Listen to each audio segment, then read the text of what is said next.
자, 우리 문학에서 그 소설이 우리 교재 속에 들어있는 내용이고, 나 공부를 좀 필요로 한 그런 지문들이어서, 그 소설은 우리 지문이 이제 수업 시간에, 선생님이랑 같이 하게 될 내용일 겁니다. 지문 자체는. 자, 그래서 그 현대시, 고전시 위주로 한번 와보시고요. 그 현대시에서 이것도 뭐 시를 해석하겠다는 건 아니고, 그 선택지하고 관련 지어서만, 그 37번에 지금 이 현대시 두 개 묶어놓고 공통점 물었는데 그 공통점 답이 지금 1번이잖아. 그치?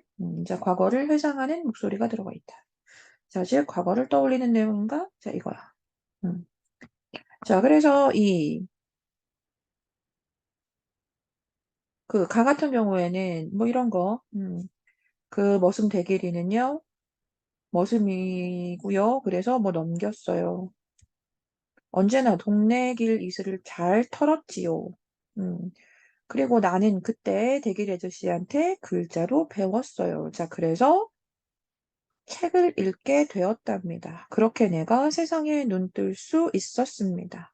자, 그렇게 일제 36년이 지나간 뒤에 글자를 아는 사람은 나밖에 없었습니다.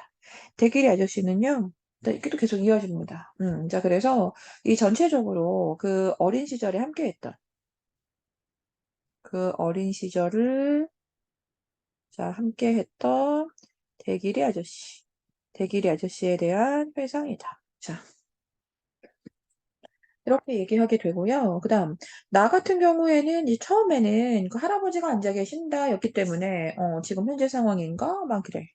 자, 그런데 읽다 보면 그 2년, 3년 쪽으로 쭉 와가지고요. 음, 내가 점점 자라요. 그쵸? 나는 어려서부터, 자, 그랬고, 그러다가, 음,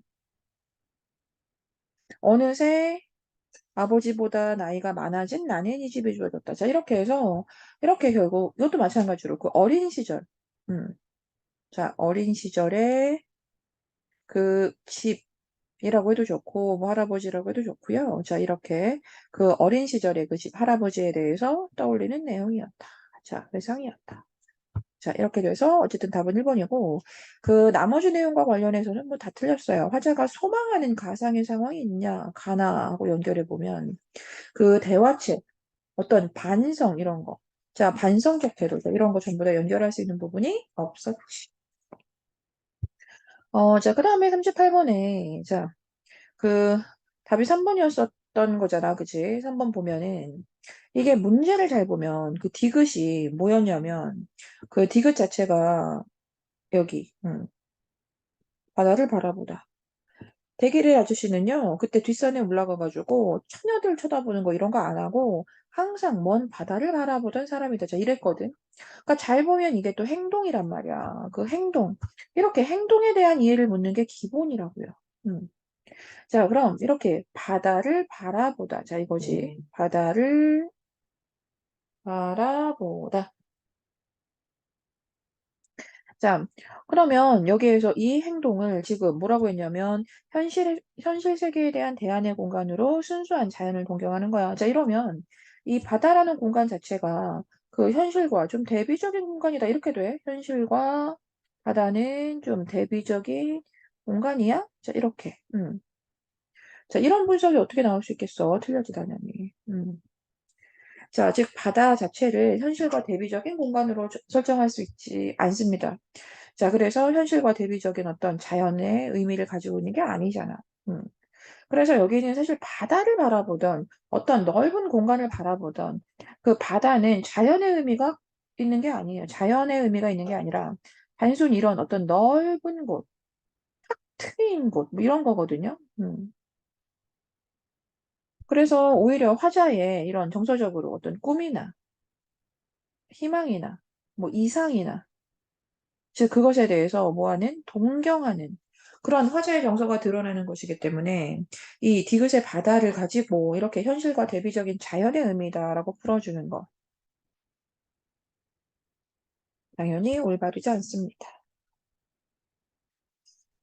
자, 그 다음에 39번은 좀 쉬웠어요. 그쵸? 자, 39번에 그 5번이었던 거. 할아버지보다 아버지보다 나이가 많아지면서 나는 이제 드디어 벗어날 수 있어. 자, 이 얘기가 어떻게 말이 돼? 그 왼쪽에 이것도 뭐 체크가 미리 되어 있지만 보면 내가 어릴 땐 그랬는데 이제 내가 나이가 아주 많아지거나 보니 나는 다시 이 집이 좋아지더라. 가즉 여기에서 나는 어릴 때는 늘 벗어나고 싶었는데 지금은 나이가 들고 나서 이렇게. 그러니까 당연히 뭘 얘기해 주는 게 포인트겠어. 태도 변화를 얘기해 줘야겠지. 음. 자, 어릴 때는 그랬는데 이제 더 나이가 많이 들고 나니까 이렇게 나는 집이 좋아지더라. 자, 문학 뭐 빨리 끝나겠네요. 자, 이것도 이 사시남향기 이 지문도 이 수업 시간에 같이 공부해야 돼. 하나하나. 그래서 넘어갈 거고요. 뭐 이거 정도만 보자. 자, 일단 우리가 지금 필요한 부분에 대해서 읽는 것을 잘 해야 한다라고 내가 얘기했잖아. 그치? 고전시 같은 경우에는. 그런데 그 필요한 것에 대한 이해라고 하는 것이 대부분 필수 작품에서 나타난다라고 했지. 자, 연결해 보자. 자, 이게 아무런 뭐 정보도 없이 그냥 제목 정도가 있었단 말이야. 그 시작할 때 산중에 책략이 없어 사실을 모른다라고 했어. 이 첫 줄을 읽고 나서 무언가를 바로 알 수 있는 건 없어. 넘어가줘야지. 줄칠 필요도 없구나. 자, 넘어갈게. 자, 산에 있구나. 뭐 이런 정도인데. 두 번째 줄에 그렇게 눈 아래 해친 경이. 자, 이게 뭔데? 경치가 철철이 절로 난다. 철철이, 즉 철마다 자, 철마다 절로 나타난다. 경치가 철마다 절로 나타나니. 느낌이 조금씩 오기 시작해. 자, 즉 산에서 경치를 얘기하고 있단 말이야. 즉 산에서의 경치가 지금 계절마다 철마다 절로 이렇게 나타나니. 산의 경치에 대한 건가? 다음 주 봤더니 어때?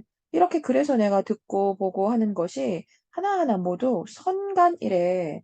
자, 선간 중요한 표현이잖아. 왜 선? 자, 즉 신선들의 세상이다. 신선의 세계.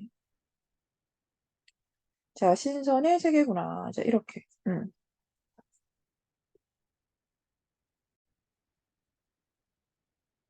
자, 그래서 이 신선의 세상이다라고 하는 자체에서 이걸 또 뭐 떠올려 볼 수 있어, 당연히. 이것도 그 자연 친화적인 주제의 시구나, 가사구나. 자, 이러면 되거든. 자, 그런 다음에 이제 매창 아침볕에 향기의 잠을 깨니라고 해서 중요한 표현 나왔잖아. 자, 매창. 어잉? 봄이네. 그치? 자, 이렇게 지금 봄에 향기의 잠을 깨니 산홍에 할 일이 많다. 할 일이 없지 않다. 그러니까 많다. 있다. 이렇게 되는데, 그럼 이렇게 자연 친화에서 이렇게 일이 많다. 할 일이 많다. 이게 무슨 뜻이었어? 할 일이 많다. 이 자체가. 기억납니까? 자, 할 일이 많다. 바쁘다. 할 일이 많다. 여유가 없다. 자, 뭐 하느라 바쁜 거야, 이 사람 지금? 자연을 즐기는 일. 즐기는 일을 얘기하는 거지 또. 자, 그러면서 이제 행위가 나오는 거야. 외씨 뿌려, 몽을 가꿔, 또 망해를 신고, 죽장을 짚고. 음. 자, 그렇게 지금 행동 중 나타나는데 이 행위들 전부 다 뭘로 연결한다? 자연을 즐기는 행위로 연결한다. 자, 그러면서 또 도화 나왔지. 또 역시나 봄의 이미지 나왔고. 자, 이렇게 이 도화핀 시냇길이 방초주에 이어 있구나 됐고. 자, 그럼 이 사람이 지금 아름답다고 하는 것에 중심을 이제 잘 맞춰주면 되잖아. 자, 일단 도화가 핀 길이 또 예쁘고. 자, 그 다음에 이 잘 닦은 거울 속에 절로 그린 석병풍.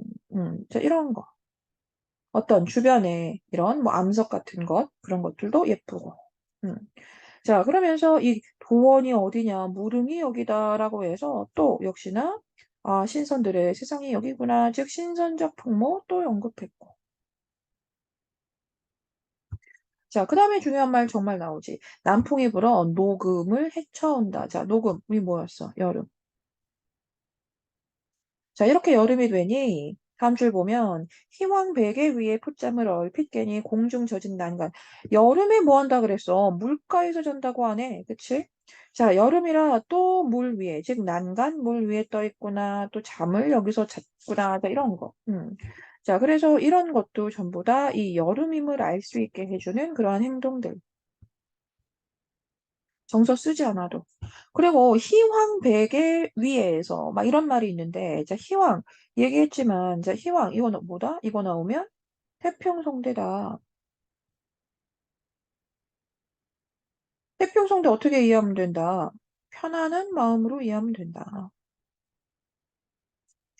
자, 이렇게 편안한 마음으로 잠을 잔 거고요. 그렇게 깼더니, 아, 물이구나. 저렇게 된 건데, 물 위에서 이렇게 자기가 잠에서 깨는 거, 여름이니까 또 나타나는 말이다. 자, 그렇게 이제 물가에 있다 보니 그 물 아래 고기도 보이고, 음. 자, 그 다음에 또 이렇게 꽃들도 보이고, 이렇게 산의 향기도 좋다. 이런 얘기도 했고. 그러면서 잘 알지 못해도 상관없고, 즉, 이 비유적 표현이 드러나고. 음. 자, 그러면서 지금 이렇게 장송, 그 소나무를 차일 삼아 한번 그 돌 위에 앉아보니 이러거든. 석경에 앉으니 이런 행동들, 앉아본다라는 이 행동들 전부 다 뭐다? 자연을 즐기는 중이다. 자연 즐기기 중이다. 그렇게 인간의 유월이 여기는 삼추로구나. 자, 이러거든. 사실 이 송산빌곡에서는 이 구절이 좀 가장 자주 언급이 되긴 해요. 헷갈리라고. 인간의 유월이 여기는 삼추다. 자, 그러니까 지금 여기는 유월이에요. 여름입니다. 그런데 그것이 지금 마치 가을 1호구나라고 했단 말이야. 여기는 와 가을인데 인간의 6월이라는 그 시간이 그 계절이 와 여기 완전 가을이다. 이거 어떻단 얘기야? 삼추로다. 와 여름이 왜 이렇게 시원해? 참 시원하구나. 자, 이 얘기거든. 음. 그렇게 또 오리도 보고 백구도 보고 자 무심코 한가하다라는 것이 주인을 또 떠올리게 합니다. 그래서 마지막 이런 무심코 한가하다, 무심하다라고 하는 거 역시나 또 역시나 자연친화적인 시에서 나타나는 표현이고.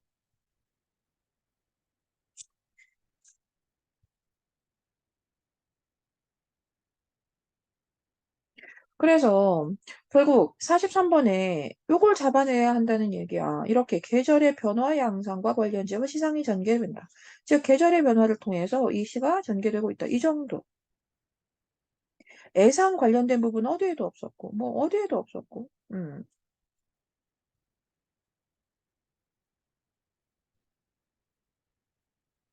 자, 그 다음에 이 오른쪽에 답이 어쨌든 5번이잖아요. 그쵸? 일단 백고를 활용했어. 그치? 그 백고를 왜 자연 친화적인 그런 어떤 태도의 시에 자주 나타나는지 이런 고사 내용도 뭐 나왔으니까 읽어보시고. 그럼 백고를 활용한 건 오른쪽에 무심코 한가한 주인의 모습과 그치? 그 백구를 보니까 이 무심코 한가한 것이 참 주인과 닮았다. 주인을 떠오르게 한다. 이랬으니까 무심코 한가한 주인의 모습과 좋아. 이것과 갈매기를 잡으려던 어부의 모습. 왜 갈매기를 잡으려던 어부의 모습을 묶어가지고 같은 것이라 그러지? 음, 단순히 갈매기와 같다. 무심코 한가한 주인의 모습과 지금 화제가 바라보는 그 갈매기의 그 어떤 무심한 깨끗한 모습이 좀 같은 것으로 연상이 되다. 자, 이렇게 해야지 어떻게 갈매기를 잡으려고 하는 그 마음에 깨끗함이 없는 그런 어부하고 주인을 같은 것이라고 하냔 말이야.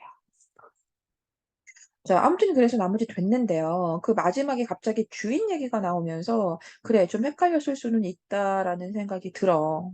자, 그럼 나머지 볼게. 여기에서 그 오이씨 뿌려서 뭐 가꾼다 이런 얘기. 자, 이것은 결국 산에서의 어떤 소박한 삶이다. 그치? 도화 얘기 나와. 도화는 무릉도원이 연상된다.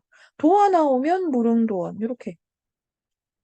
자, 이렇게 화자가 자기가 있는 곳에 대한 어떤 만족감 얘기할 때 이런 무릉도원 얘기하는 거 간단하잖아요. 그쵸? 음. 자, 그 다음에 이것도 내가 그래서 얘기하는 거야. 사실 이 위에 나타나 있는 것 한 번씩 읽어보면 좋긴 합니다.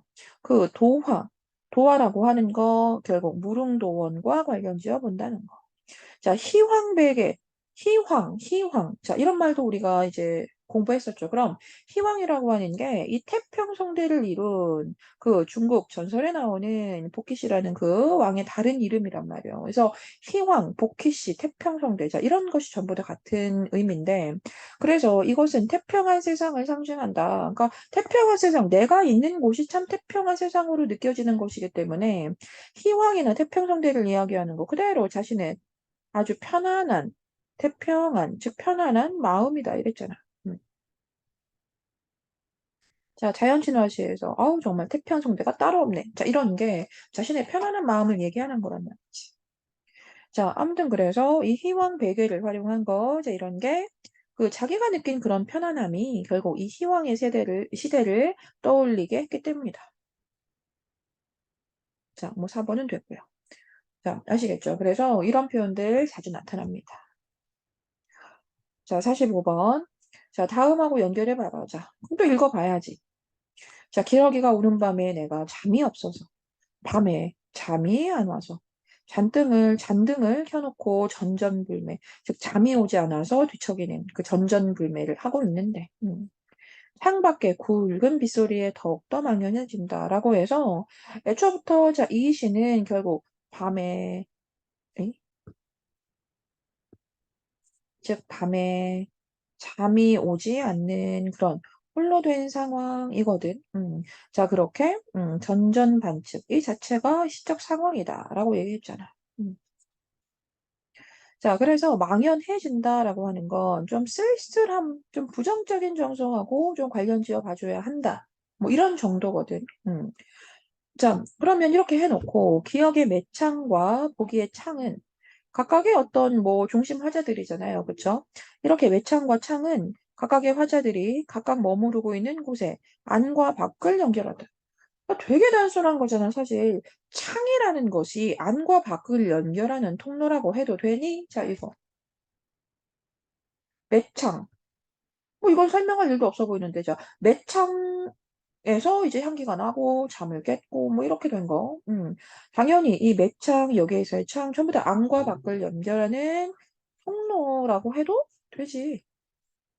그다음 아침볕은 산홍이 맡고 있는 아침의 분위기. 아침볕은 아침 분위기를 얘기하고요. 이 기러기 오는 밤은요, 밤의 분위기를 얘기해요. 자, 이거 어떡할 거야, 이거. 이렇게 쉬워서. 자, 그다음 기억. 자, 기억의 향기는 산홍의 잠을 깨우는 역할을 했다. 이거 그냥 맥락이잖아. 그치? 자, 기억은 매창의 이 아침볕에 결국 향기에 잠을 깼다. 나는 매창 아침볕에 향기에 잠을 깼다. 이랬으니까. 그 기억의 향기는 그 산홍의 잠을 깨우는 역할을 한 거 맞고. 그 보기에 굵은 빗소리. 이거 뭐라 그래? 굵은 빗소리가 들리니까 더욱더 망연해진다. 이 굵은 빗소리가 나를 잠들지 못하게 하는데 더 영향을 준다. 음.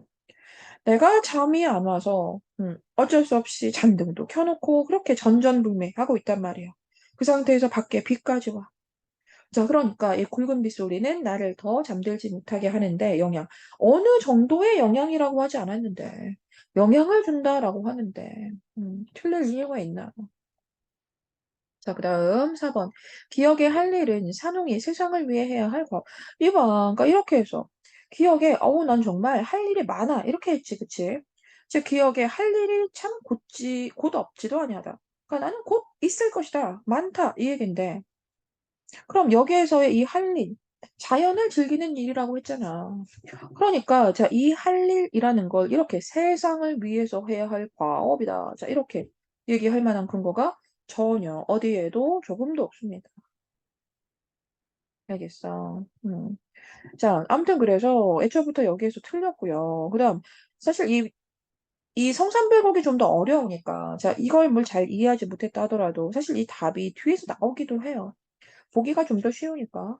그 보기에 잔등을 돋운다. 이 잔등을 이렇게 켜놓는다. 라는 게 내가 자신을 위해 해야 할 일이다. 사실 이게, 그래, 뭐 잠이 안 오니까 나 자신을 위해서 잔등을 켜놔보지. 뭐 이렇게 생각하는 친구들, 뭐 그래. 그런데 아니거든요. 이 잔등을 켜놓는 이 일 자체는 내가 잠이 안 와서 어쩔 수 없이 하는 일이에요. 잠이 오지 않아. 그치? 밖에 막 비도 오고 내 잠을 깨운단 말이야. 그래서 잠이 오지 않아서 그것은 내가 하고 있는 그냥 어쩔 수 없이 하는 일입니다 내가. 음 하는 일. 자 그러니까 여기에서 이 잔등을 내가 나 자신을 위해서 해야 할 일이라고 여기는 거 뭐 이렇게 접근하는 거 역시나 부적절하죠. 음. 자 오늘 여기까지 하고요. 고생했습니다.